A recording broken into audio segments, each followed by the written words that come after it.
अस्सलाम वालेकुम वरहमतुल्लाहि वबरकातुहू। दोस्तों, मैं हूं शफीक अहमद ख़ान और हमारे इस YouTube channel the tiger of Mysore में आप सबको खुशामदीद। वैसे तो हज़रत टीपू सुल्तान की ज़िंदगी के ऊपर हज़ारों किताबें लिखी गई हैं, जिसमें अलग अलग राइटर्स ने अपने अपने अंदाज में सुल्तान की ज़िंदगी और उनकी हुकूमत को बताने की कोशिश की थी। मगर हज़रत टीपू सुल्तान के ऊपर और नवाब हैदर अली की सल्तनत के बारे में अगर सबसे पहले किताब किसी ने लिखी थी तो वो थे मीर हुसैन अली किरमानी।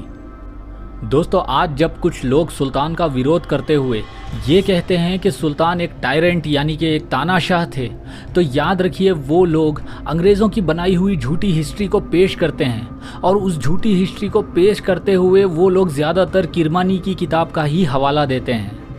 दोस्तों, अंग्रेज़ों ने बड़ी ही चालाकी के साथ किरमानी और उसकी किताबों का इस्तेमाल किया है और शायद आप भी ये सोच रहे होंगे कि अंग्रेज़ों ने ऐसा करने में कामयाब कैसे हुए।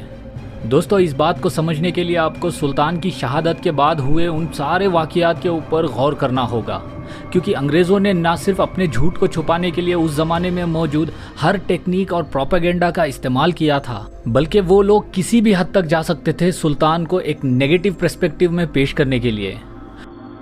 और इस झूठे नैरेटिव को सेट करने के लिए अंग्रेज़ों ने झूठ के ऊपर बेस्ड किताबों को भी लिखा, ताकि सुल्तान की शहादत के बाद हमारे मुल्क के राजा या फिर दूसरे हुक्मरान एक ना हो सकें।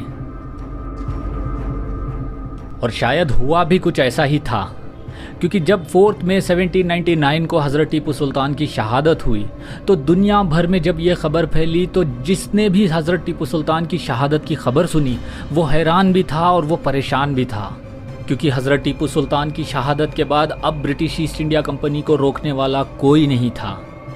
दोस्तों, ब्रिटिश ईस्ट इंडिया कंपनी कोई सल्तनत या फिर एक हुकूमत नहीं थी, बल्कि ये एक कंपनी या कॉरपोरेशन थी जिसने हिंदुस्तान की सियासत में पार्टिसिपेट करते करते अब यहाँ के बादशाहों को भी मारना शुरू कर दिया था।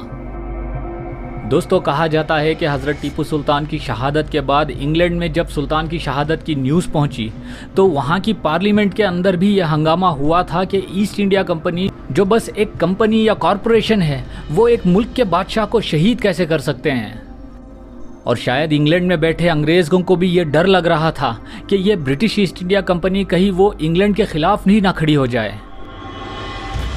दोस्तों, जब ईस्ट इंडिया कंपनी के वॉर कंडक्ट और कॉजेस के बारे में इंक्वायरी शुरू की गई तो ईस्ट इंडिया कंपनी ने बड़ी ही चालाकी के साथ ये बताया कि हज़रत टीपू सुल्तान अपनी आवाम के ऊपर जुल्म किया करते थे वगैरह।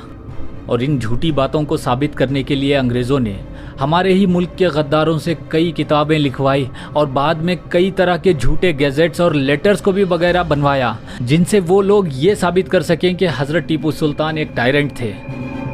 दोस्तों, अभी जो आप स्क्रीन पर देख रहे हो ये वही ओरिजिनल किताब निशाने हैदरी है जो मीर हुसैन अली ख़ान किरमानी ने लिखी थी। चलिए पहले मैं आपको थोड़ा सा मीर हुसैन अली ख़ान किरमानी के बारे में बता दूं।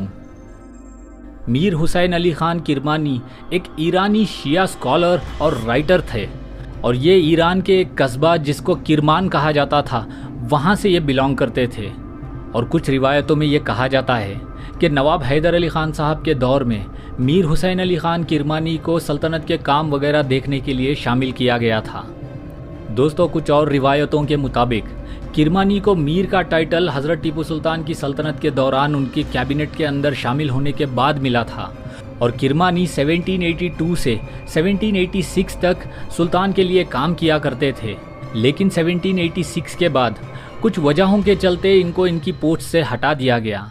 लेकिन दोस्तों, हैरानी की बात यह है कि इस पूरे वाक़ये के बाद किरमानी के बारे में कहीं पे भी कोई इन्फॉर्मेशन अवेलेबल नहीं है कि वो सुल्तान से जब 1786 में बाहर निकाले गए तो वो कहाँ गए थे, किसके साथ काम कर रहे थे वगैरह।